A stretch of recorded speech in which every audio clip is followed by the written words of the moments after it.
Thank you. Thank you ever so much. I'm so pleased to be here today to be able to talk about this research, which is, I feel, so important for changing the way that we think about intimate partner homicide. So, if we could have move on to the first slide, please. First of all, it's just a little bit of context, really, around why we did this research and how it all came about. So, in the United Kingdom, after a public consultation in 2012, it was decided that coercive control was the best framework or model for understanding domestic abuse, and especially the most harmful or dangerous domestic abuse. Because, as you will probably all appreciate, there are different types of domestic abuse. The controlling type, coercive control, does seem to dominate, especially for police calls and calls for service from other agencies. And as a result of this, coercive control as a pattern was criminalised in the UK, and other countries are now following. The legislation might be new, and the phrasing coercive control is also quite new, but the patterns themselves are not new at all, and we have been talking about them in the research for decades and decades. And what I think was most important for me when thinking about coercive control was it has the most significant links to serious harm and potential homicide. And as a homicide researcher, that was what resonated with me, and why I used that model for understanding domestic abuse and the escalation in risk to homicide. Could I have the next slide, please? So what we did with the research was we have something in the UK called domestic homicide reviews, which are completed after any homicide where there is domestic abuse in the history. And I am a domestic homicide review chair, so I chair these reviews. I know how they work, and one of the ways in which they are organized, if you like, is to get a chronology of everything that has happened in the run-up to that homicide. So we've got lots and lots of data in these publicly available documents, which we knew that we could use to find out, to have a look for what we were thinking about as a typical chronology, the typical way that things play out before somebody gets killed or very seriously injured. And if we can know how that chronology plays out, and if it is common, we can apply it then perhaps early to see, are the circumstances in this case going towards something that is really serious. We then organised. We got a kind of, after looking at 400 cases, we got what we call a master chronology. So it was one that was common to nearly every single case. And using a process called temporal sequencing, we kind of organised the chronology into stages that we thought were important in recognizing that the risk had gone up. So if we could go to the next slide, please. So we found a dominant 8-stage sequence, which is what I now call the intimate partner homicide timeline. And when we were forming these stages, we used the model of coercive control. So as you move on each stage, each stage will explain to you why that stage exists, what the motivations for the perpetrator are, why the victim might be behaving as they are, and looking at, well, if this moves on, we know things have escalated. So control, we found, is absolutely central to tracking risk and the most dangerous offenders. So next slide, please. We're now going to have a look at those 8 stages. And what I will do is I will just take you through each stage one by one and explain our thinking. So next slide, please. So stage 1, as you can see, we've got them all written out here. History.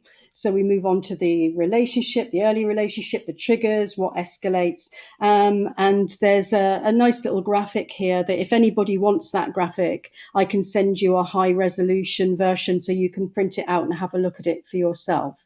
But what I'll do now is go through each of these stages and talk about them individually. Okay, so next slide, please.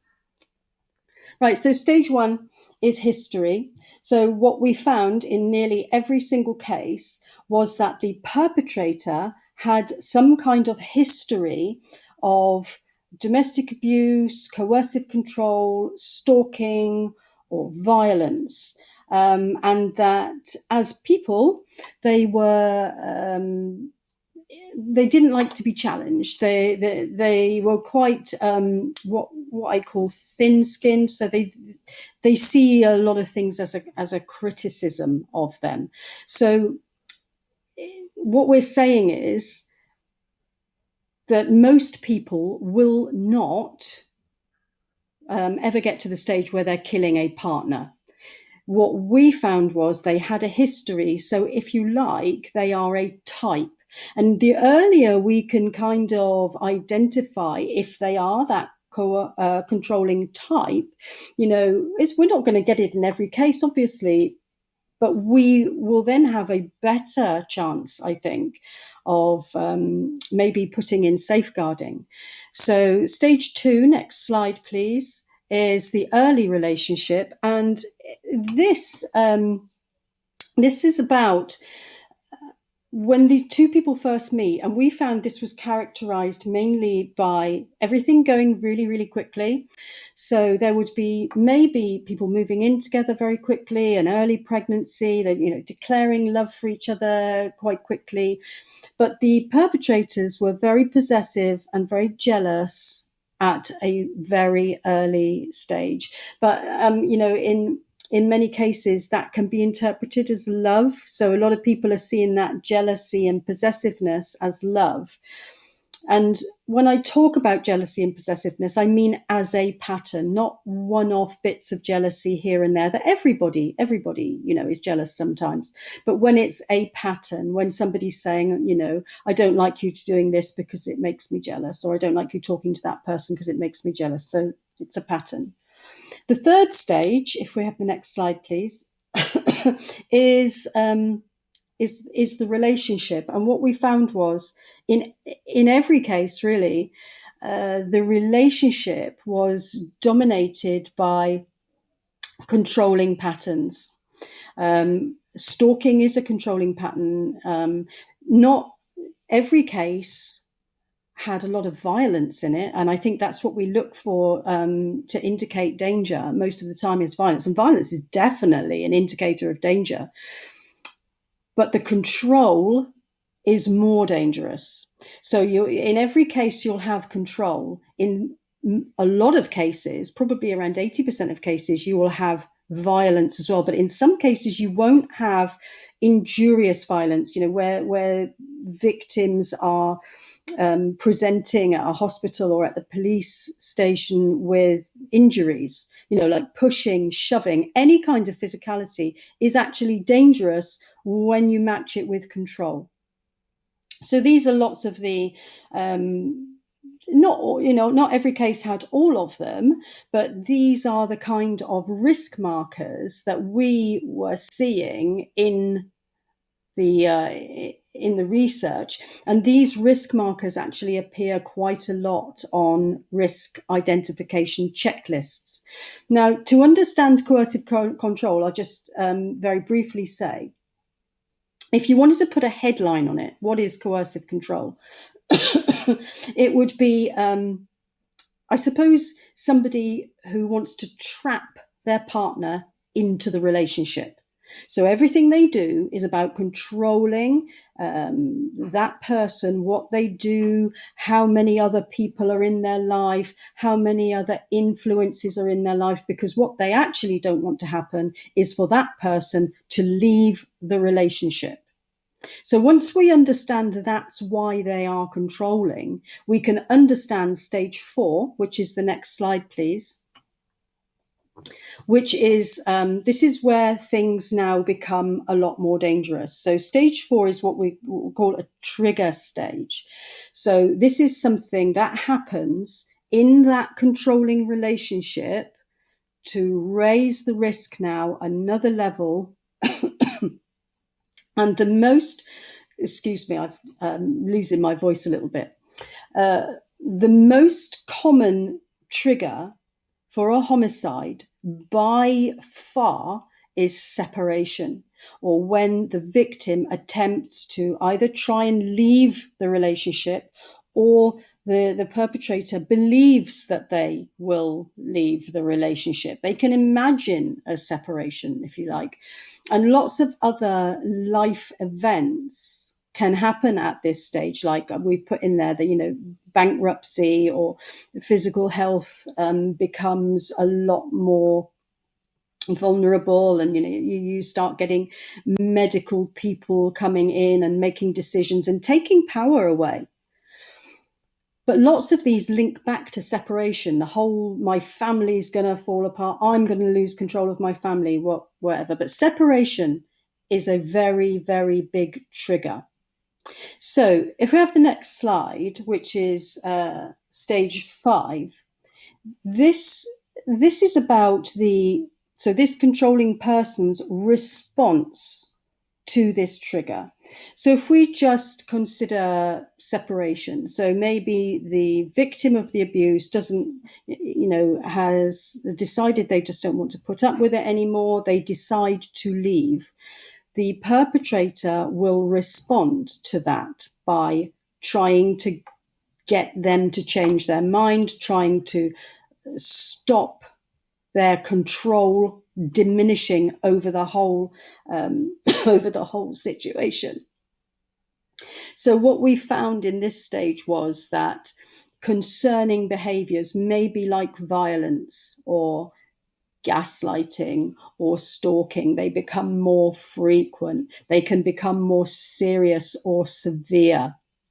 At this stage, if the perpetrator is making threats to kill themselves, that is very dangerous. They've already started to think about death in the context of this situation. Threats to kill are quite common. Anger or desperation. And what we found was that the behaviors would change sometimes very quickly. So 1 minute they could be violent, next minute threatening, next minute they could be begging and crying, or even gaslighting, and then flip back again. So it's a very can be quite a chaotic stage.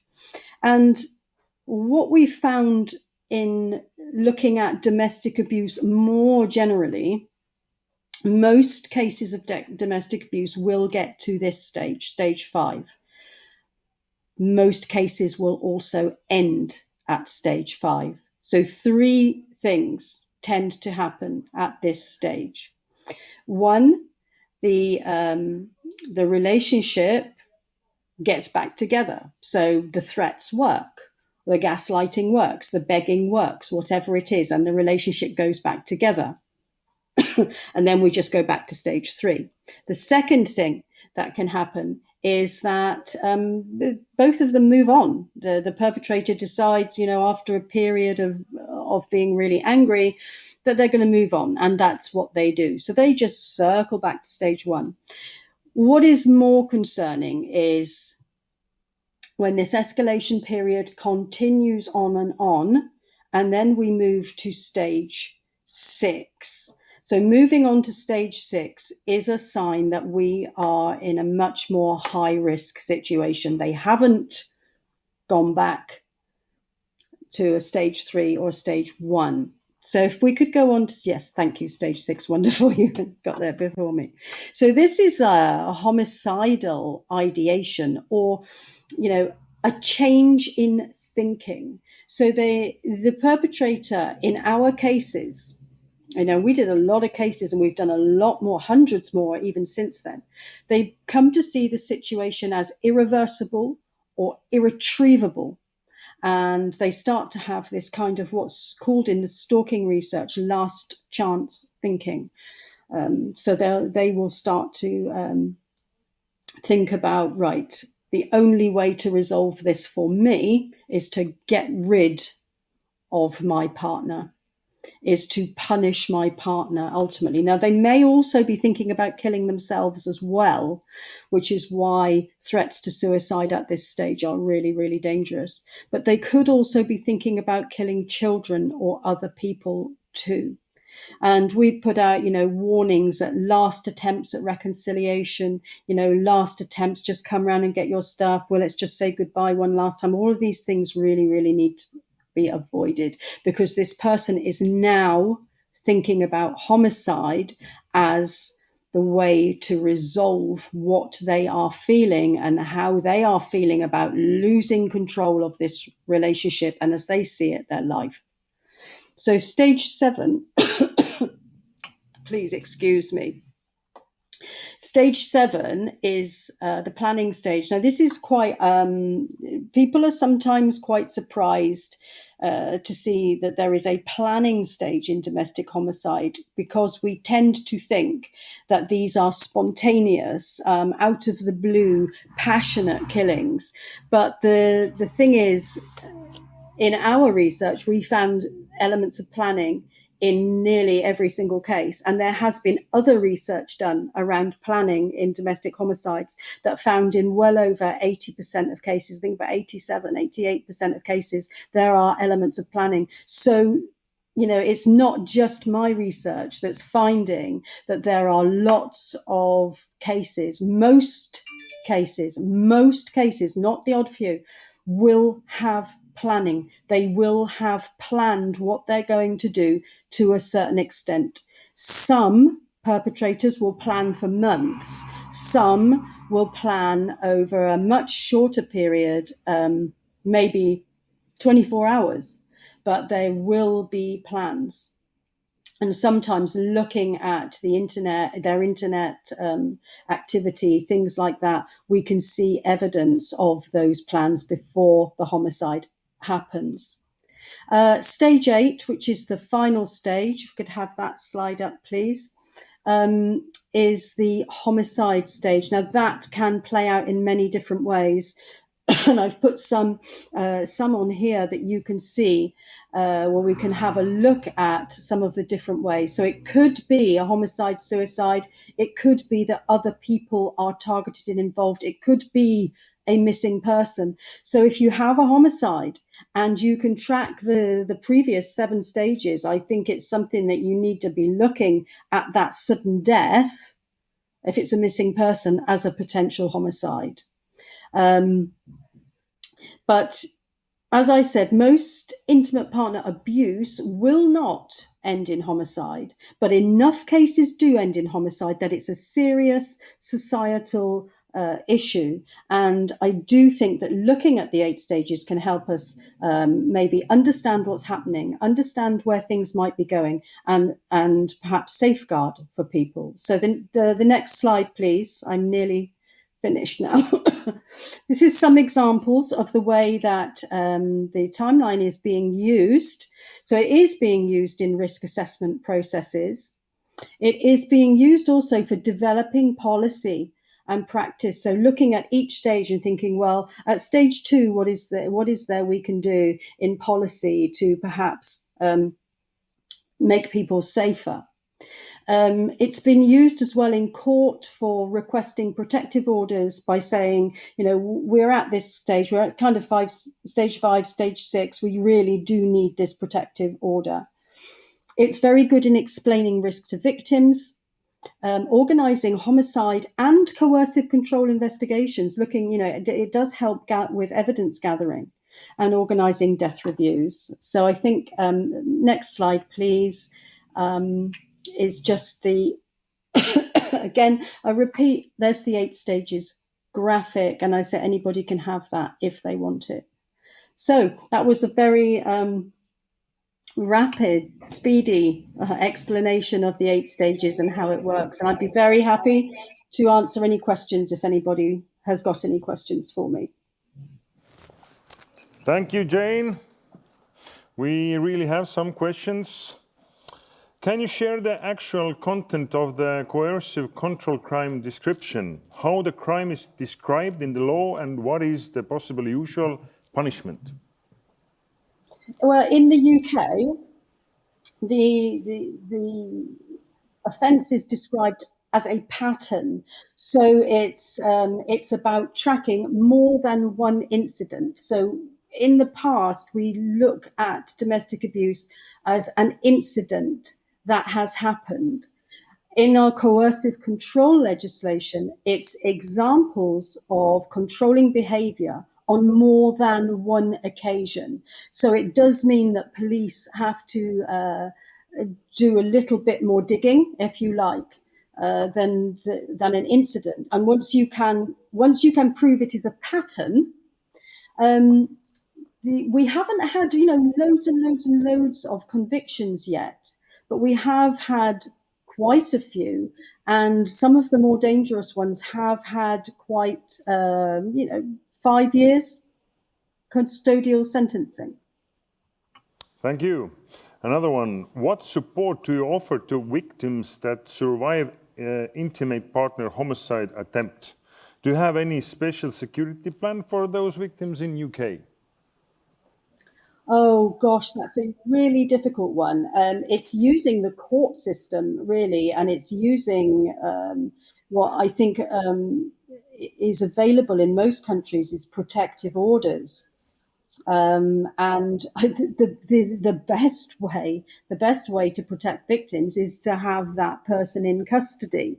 But in a lot of cases, we don't like to put domestic abuse perpetrators into custody because of the way we think about domestic abuse as an argument between two people, when actually it's quite dangerous people who we can identify as dangerous early, behaving in ways which in any other context would not be acceptable. So we don't have anything specialist to protect people other than using the court system. All right. On what basis do you get access to all of information? For example, exchange of information and protecting personality data is a major barrier to collaboration in Estonia. What, sharing information between agencies? Is that, I'm guessing that's what that means. Information sharing comes up in nearly every single death review as a barrier to keeping someone safe. So we know it is a real problem, and we have processes like, I don't know if you've heard of a process we have in the UK called MARAC, which is a multi-agency risk assessment conference, where all agencies are allowed to share information about perpetrators and victims in this risk conference to help plan for people's safety. So, and that works really quite well. Okay. Did you also research the childhood of these people who committed the homicides? I personally did not research the childhood of people, but that research has been done. There's some really good research by Michael Johnson, in fact, and he kind of puts these coercive control perpetrators into two broad categories. So the first category may be people who are suffering personality disorder. And the second category is people who are very dependent on their relationships for their status and their stability and all of those kinds of things. Now, it's difficult to make a direct link to what happens in people's childhoods, because many people who suffer domestic abuse do not grow up to then become abusers. But it may impact on the way that we perceive our stability in society, and it may impact on future personality disorder, so can't be written off. All right. Is it routine to analyze each intimator partner homicide case so truly in UK? Is it what, sorry? Is it routine to analyze each murder? Yes. So we have domestic homicide reviews, which are statutory, so they're legally responsible to do this. So every time there is a sudden death where there's domestic abuse or suspected domestic abuse in the history, they have to do a full review, the results of which are, in most cases, made public. So we're learning lots from these reviews. Thank you very much, Jane.